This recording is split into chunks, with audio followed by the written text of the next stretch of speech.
Welcome back to Movement Professional. So this is going to be my back squat prep. I'm just going to use some monster bands to just show you the different joints to hit to kind of get myself more mobile for back squatting. So if we're looking from the top down, if we look at the shoulder, just to kind of get into the back rack position, you have to have horizontal abduction, external rotation. So I'm going to start with a bigger band here and just double loop that around the shoulder. Lean into it so it pulls the shoulder back into the socket, and then I'm just kind of pretending that I'm going to get that bar behind my back, and then I'll press overhead and pull down. Alright, I just want to feel that being as open as possible in the front of the shoulder, and this is protecting my shoulder from having the arm kind of migrate forward. So it's actually putting it back into the socket while I'm strengthening the muscles that you would use to kind of pull down. It could be lats here, and then also if I move back, you get my external rotators. But the specific muscles aren't as important as just feeling like I'm trying to work on whatever would be necessary to get me strong and stable in this back rack position while the front of my shoulder is being held in a better position. Because very often if there's tightness in the shoulder, you lock your hand into the bar and all of a sudden the front of the arm just migrates forward and you can get some problems with the anterior capsule. Alright, so I'm getting some stability there. And then I'm just going to go through a full range, making sure that I really get back into this horizontal abduction, external rotation position. I also want to look at my midline and make sure that I'm not overextending. So I'm going to try to keep the rib cage down, pull through here. I may want to do a few behind the back just to really feel my shoulder also wanting to come forward when I go in internal rotation. So I just may want to free that pattern up and go through the whole movement each time, really trying to hit that back rack position there. So I'll look at both sides and notice any asymmetries. I know my left shoulder has a much more difficult time getting back into that position, so I may want to take a little bit more time here and really work back into this external rotation, feeling the head of my humerus being held back into the socket. I can go out to the side. All right, so I can really do any variation as long as I'm coming back into this abduction horizontal abduction external rotation position. All right, so up and down, overhead, and I'll do that just for a few reps until I feel like I've really freed some things up.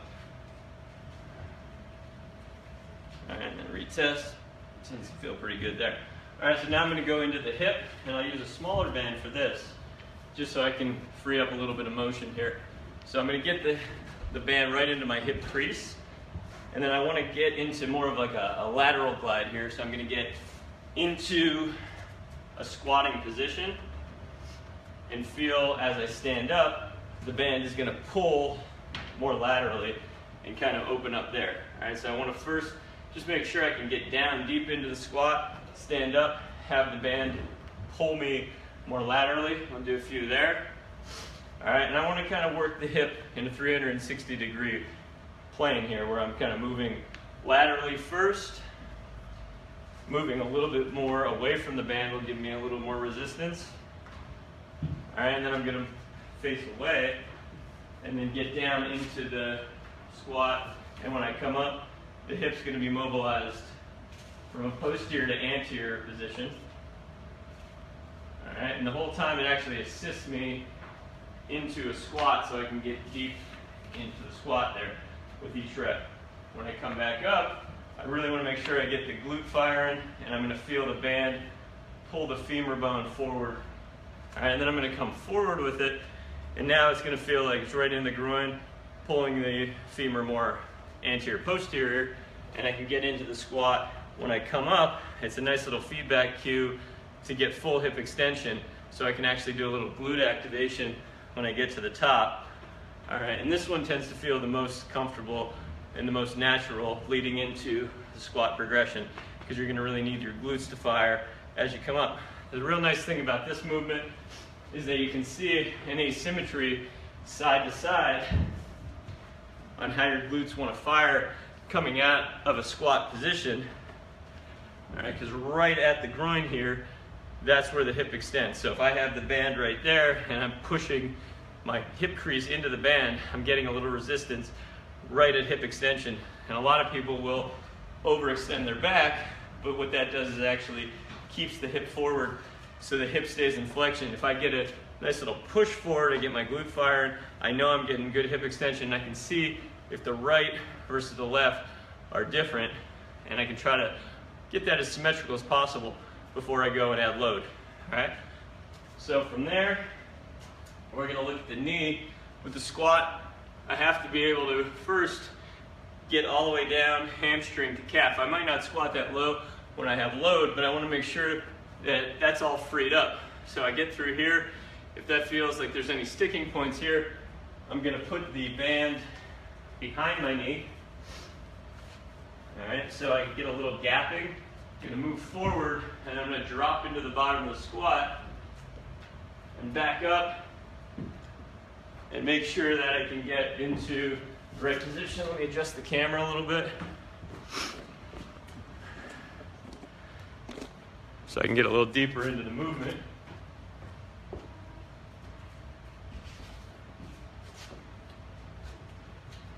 And then the band is pulling from a posterior to anterior position, so I get a little gapping, and I won't get this deep when I have a load on it, but I want to make sure that the range of motion is cleared. So I can go flexion with a little bit internal rotation to the hip, a little external rotation.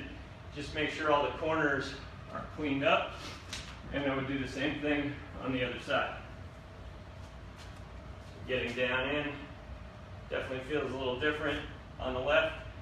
All right, so as I back up, I get a little bit of assistance to get into a low squat. I can start shifting back into the ankle a little bit as well.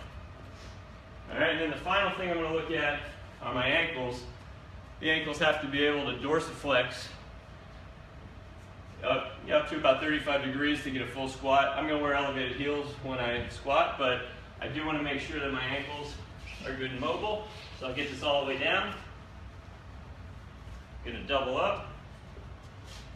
Get to a point where I can just kind of load into the squat. But now I have the band pulling in an anterior posterior direction in the joint capsule, and I can load that. I can put this knee down so I can get a little bit deeper into the mobilization. Have my knee go right over the middle of the foot. All right. I can also turn it so I get a little bit more of a posterior type of stretch, like a myofascial release right on the Achilles, but I'm still doing the same motion of dorsiflexion. So I would do that on the other side, and then hopefully I'll be ready to squat. If you have any questions, you can go to movingprofessional.com. I'll see you next time.